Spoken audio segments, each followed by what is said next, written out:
Question हमारा 112 number का question है, इसका आंसर बताएं। नेक्स्ट क्वेश्चन हमारा 112 नंबर का क्वेश्चन है, इसका आंसर बताएं और सोचें कि इस प्रकार का क्वेश्चन कैसे सॉल्व होगा।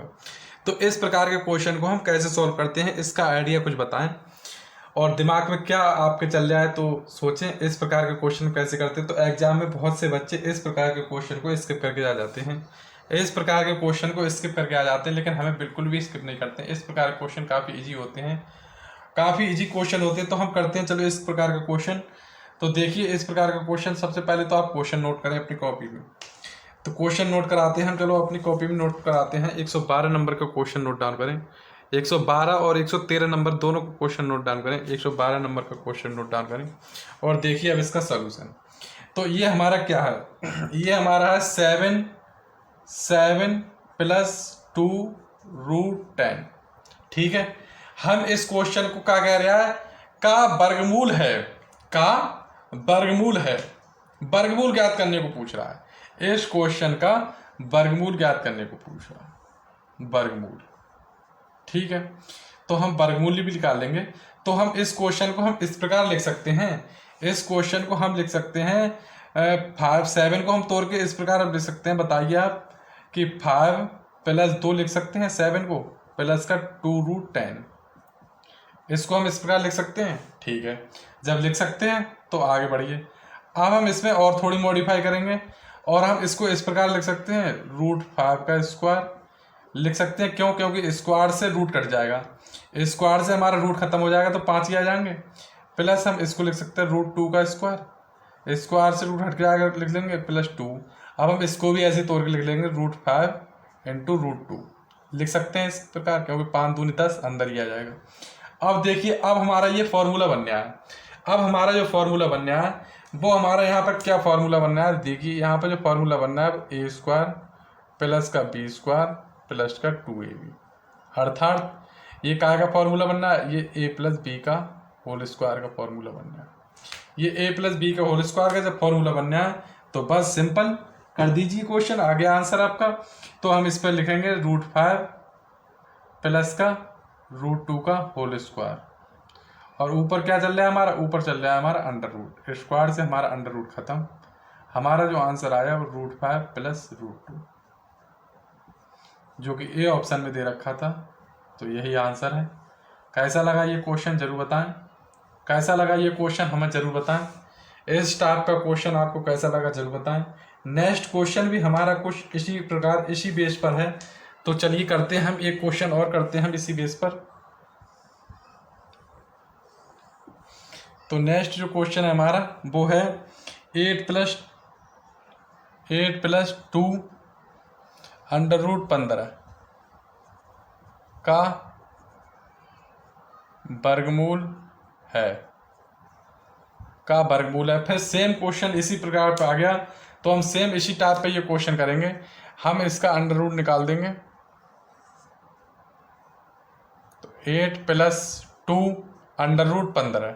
ठीक है, 8 को हम कैसे तोड़ के लिख सकते हैं, तो कितना गुणा करने में 15, 5 × 15 आ जाएगा, और तोड़ के 5 × 3 = 8 लिख सकते हैं। तो √5 का होल स्क्वायर लिख सकते हैं। इसी क्वेश्चन की तरह देखते हैं, इसी क्वेश्चन के आप पर देखते हैं, प्लस √3 का होल स्क्वायर लिख सकते हैं, प्लस यहाँ लिख सकते हैं √5 × √3 लिख सकते हैं, क्योंकि गुणा में अंदर हो जाएंगे दोनों, 5 × 3 = 15 तो सेम आ जाएगा।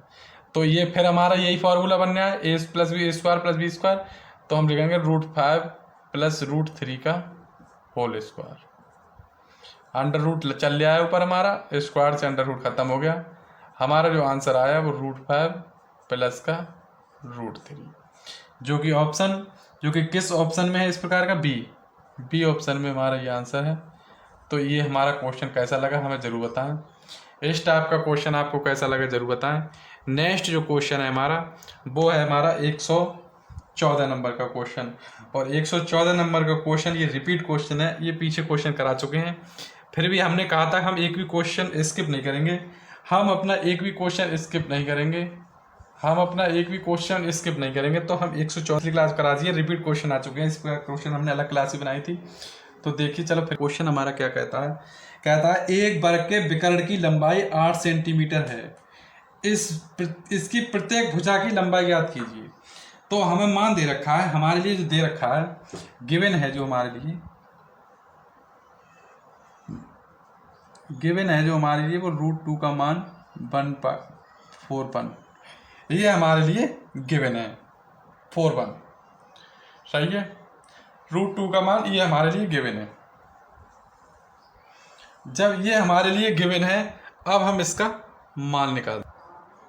तो ये हमारे लिए गिवन है, √2 1/4। अब क्या कह रहे हैं, अब नेक्स्ट देखते हैं कि एक वर्ग के विकर्ण की लंबाई, ये हमारा मान लेते हैं एक वर्ग है।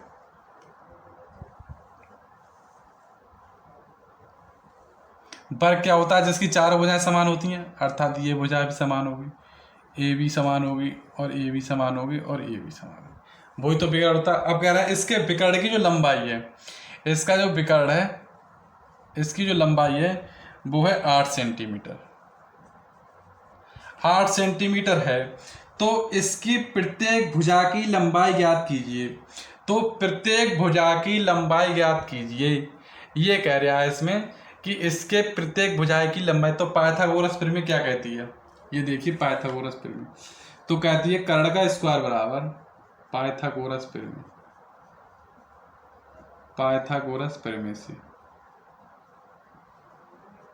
आगे सब पढ़ने को मिलेगा आपको, पैसा रखें, धैर्य रखें। तो पाइथागोरस प्रमेय कहती है हमारी कर्ण का स्क्वायर बराबर आधार का स्क्वायर प्लस लंब का स्क्वायर। ये तो कहती है हमारी पाइथागोरस प्रमेय। तो हमारा आधार क्या है, ए का स्क्वायर क्या है हमारा 8 का स्क्वायर सही है। आधार क्या है हमारा ए का स्क्वायर प्लस, और ये क्या है हमारा लंब भी हमारा ए का स्क्वायर है। तो आधार ए का स्क्वायर, लंब भी स्क्वायर, तो ये हो जाएगा हमारा 2a स्क्वायर बराबर 8 का जो स्क्वायर होता है वो होता है 64। अर्थात ए स्क्वायर का जो मान आएगा 64/2, 2 3 6 और 2 दूनी 4। अर्थात जो ए स्क्वायर का मान आ गया वो आ गया हमारा 32। ए स्क्वायर का जो मान आ गया वो आ गया हमारा 32। जब हम यहाँ से ए का स्क्वायर हटाएंगे, तो यहाँ से हमारा बचेगा ए बराबर अंडर रूट लग जाएगा 32, यहाँ अंडर रूट लग गया 32। तो जो ए का मान आएगा हमारा वो आ गया हमारा, तो हम 32 को इस प्रकार लिख सकते हैं 16 दूनी 32, तो 16 4 बाहर निकल आए और ये बचा √2, तो 4 इंटू √2 का मान हमारे लिए गिवन है 1.41। तो हम मल्टीप्लाई करें, 4 एकम 4, 4 चौक 16 6 लगा 1, 4 एकम 4 और 1 5, 4 एकम 4, 4 चौक 16 6 लगा 4 4 1 5। तो हमारा ये मान जो आ गया वो हमारी भुजा आ गई 5.64 सेंटीमीटर, 5.64 सेंटीमीटर, ये हमारी वर्ग की भुजा आ गई। तो नेक्स्ट क्वेश्चन 116 नंबर का है।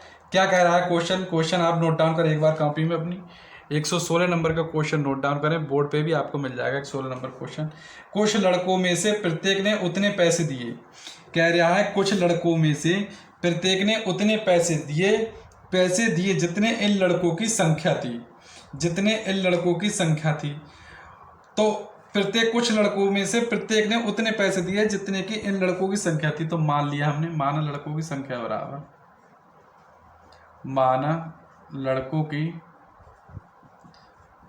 बराबर x। संख्या थी जितने पैसे दिए, इसमें कुल धन 2209 रुपये एकत्रित किया गया हो तो लड़कों की संख्या ज्ञात कीजिए। अब लड़कों ने दिए कितने हैं, पैसे दिए हैं, लेकिन कुल धन हमारा इकट्ठा हो गया रुपए में। तो पहले तो हम रुपए को चेंज करेंगे। तो 1 रुपये में जो हमारे होते हैं वो होते हैं 100 पैसे। 1 रुपये में 100 पैसे होते हैं। तो 22 रुपया और 9 पैसा में हमारे कितने होंगे, तो 100 इंटू 22.09। जब दशमलव हटाएंगे तो नीचे से 100 आ जाएगा, 100 से 100 खत्म हो जाएगा, तो 2209 पैसे आ गए। अर्थात अब आगे पढ़ते, कुछ लड़कों उतने ही पैसे दिए हैं इन लड़कों की जितनी संख्या, मान लो लड़कों की संख्या हमने x मान लिया है और उतने ही पैसे दिए हैं जितनी संख्या है, तो यानी x ही पैसे दिए होंगे। लेकिन टोटल धन हमारा कितना इकट्ठा हो गया, 2209 पैसे इकट्ठा हो गया। तो ये हमारा आ गया x का x स्क्वायर 2209, स्क्वायर हटाएंगे तो यहाँ से रूट लग जाएगा, तो 22 2209। अब 2209 कितने का स्क्वायर होता है? हमारे लिए आप इतना बताइए कि 2209 कितने का होता है। तो एक तो हम अपने ऑप्शन से देख सकते हैं, ऑप्शन से भी देख सकते हैं, और ऑप्शन से ना देखें तो जिस फॉर्मूले से बताया हमने उस फॉर्मूले से कर सकते हैं। तो देखिए 4 चौक 16, ऑप्शन हमारे दो प्रकार के ऑप्शन दे रखे हैं। एक ऑप्शन दे रखा है हमारा 37, ए ऑप्शन दे रखा है हमारे, ए ऑप्शन में दे रखा है हमारा 37, और बी ऑप्शन में दे रखा है हमारा 47, और सी ऑप्शन में दे रखा है हमारा 43, ठीक है, और डी ऑप्शन में दे रखा है हमारा 107। 107। अब देखिए हम पहले तो हम ऑप्शन से देखने की कोशिश करते हैं। तो ये हमारा 4 चौक 16, यानी 40 से तो ऊपर है ये हमारा, 40 के स्क्वायर समझते रहना। अब 40 के स्क्वायर से तो ऊपर है हमारा 1600, है कितना हमारा 2200, और पचम 2500 से नीचे है, यानी 40 और 50 के बीच में है, 40 और 50 के बीच में, अर्थात 37 तो होगा नहीं, 37 तो होगा नहीं, ठीक है।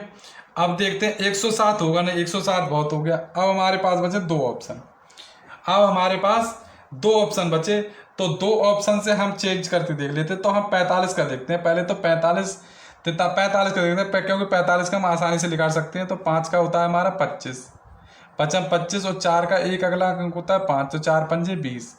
तो हमारा 45 का होगा 2025, लेकिन ये हमारा 45 से ज़्यादा है, अर्थात हमारा जो ऑप्शन होगा वो 47 का होगा, याद है बी ऑप्शन में होगा हमारा 47। कैसा लगा ये क्वेश्चन जरूर बताएं, ये क्वेश्चन कैसा लगा है आपको जरूर बताएं। ऑप्शन से हमने इसका आंसर निकाल दिया। इसी टाइप से ज़्यादा दिमाग ना लगाते हुए अपने ऑप्शन देखें और आंसर 30 सेकंड निकाल के, मैथ में बहुत कम समय मिलता है हमारे लिए एग्जाम में, लेकिन मैथ ही हमारा नंबर बनाती है, एग्जाम क्लियर कराती है। नेक्स्ट जो क्वेश्चन है वो हमारा 170